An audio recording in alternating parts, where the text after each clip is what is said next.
এই চ্যানেলের সমস্ত ইনফরমেশন কেবলমাত্র শিক্ষামূলক কাজে ব্যবহারের জন্য।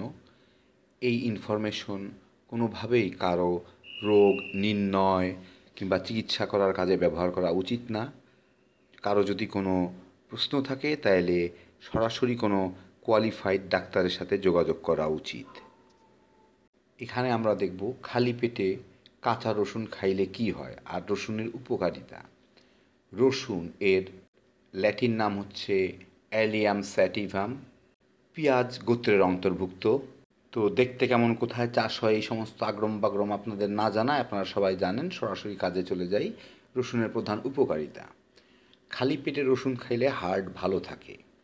কারণটা হচ্ছে রসুনে যে এনজাইমগুলো আছে খালি পেটে যাওয়ার পরে এটা যত দ্রুত রক্তের সাথে মিশে যাওয়ার পরে যখন হার্টের মধ্যে দিয়ে চলতে থাকে তখন এটা অনেকটা ওই একটা গুলি করলে যেরকম অবস্থা হয় কোনো কিছুর মধ্যে গুলি লাগলে, ঠিক সেরকম এটা হার্টের ব্লকগুলোর মধ্যে গুলির মতো গিয়ে আঘাত করে, যার দরুন এটা হার্টটাকে ভালো রাখতে সাহায্য করে, হার্টের ব্লক দূর করতে এটা সাহায্য করে।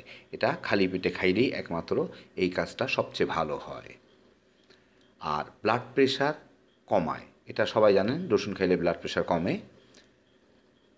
পাকস্থলিতে রসুন যখন আপনি খালি পেটে খায় তখন রসুনের যে তখন পাকস্থলীতে অন্য কোনো কিছু না থাকার ফলে রসুনের রসটা পাকস্থলীতে অনেকটা অ্যান্টিবায়োটিকের মতো কাজ করে, যার ফলে আলসার থাকলে ওইটা সারাইতে রসুন সাহায্য করে। আর আরেকটা প্রধান কাজ হচ্ছে, আমরা বর্তমান যুগে অনেক খাঁটি খাঁটি জিনিস খাইতে খাইতে খাইতে খাইতে কার্বাইড, ফরমালিন ইত্যাদি ইত্যাদি ইত্যাদিতে শরীরের মধ্যে অনেক ধরনের হেভি মেটাল, ক্রোমিয়াম অনেক কিছু জমায় ফেলছি। টিন, লোহা, তামা, দস্তা যা আছে দুনিয়ার মধ্যে সমস্ত ধাতু পদার্থ আমাদের শরীরে জমে আছে যেগুলো ক্ষতিকারক। এইগুলা শরীর থেকে বের হতে সাহায্য করে রসুন। আর সবচেয়ে আরেকটা দ্রুত উপকার হচ্ছে, যাদের মুখে একটা দুইটা ব্রণ ওঠে, বিশেষ করে 16, 17, 18, 19 বছরের ছেলেমেয়েদের মুখে একটা রসুন মাঝখান দিয়ে কেটে ওই যে মাঝখান দিয়ে রসটা বের হবে, সেটা যদি ওটার উপর একটু ঘষে রাত্রে ঘষে ঘুমায় গেলে সকালে উঠে দেখবে ওটা চলে গেছে প্রায়, অথবা প্রায় অর্ধেক হয়ে গেছে। রসুন সাংঘাতিকভাবে সিঙ্গেল ব্রণগুলোকে দূর করে, খুবই ভালো কাজ করে তাতে। আসেন এখন দেখি রসুন খাওয়ার সঠিক নিয়ম।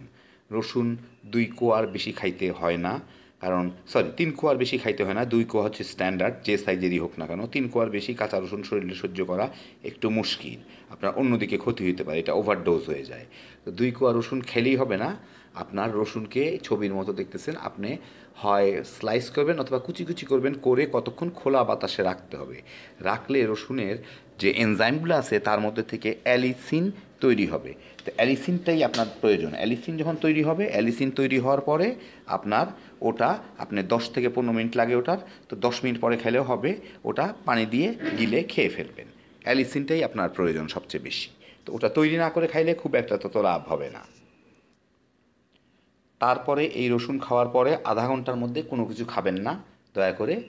তারপরে নাস্তা খাইলে খান, যা খুশি তাই করেন, পরে মুখে ব্রাশ করে ধুয়ে ফেলবেন, বাস মুখে গন্ধ থাকবে না। সবচেয়ে ভালো হচ্ছে নাস্তা খাওয়ার পরে যদি ব্রাশ করে ফেলেন তাহলে সবচেয়ে ভালো হয়, আর চা কফি টফি কিছু খাইলে এমনি দুর্গন্ধটা চলে যাবে। আর এরকম সপ্তাহখানেক খান, কিছুটা পরিবর্তন দেখতে পাবেন। তবে এইটা এমন কিছু না যে মিরাকেল কোনো কিছু হয়ে যাবে, এটা সম্ভব না। অল্প কিছু দেখতে পাবেন, আপনার এনার্জি বাড়ছে, এই টাইপের কোনো কিছু। তার মধ্যে মিরাকেল কোনো কিছু ভাই পৃথিবীর মধ্যে হয় না যে আপনি রসুন কিংবা পেঁয়াজ কিংবা যা কিছু কালো জিরা খাবেন আর একদম ধমধম করে আপনি সুপারম্যান হয়ে যাবে, এইভাবে সম্ভব না। তো যাই হোক, এভাবে খেলে আপনি সর্বোচ্চ বেনিফিটটা পাবেন।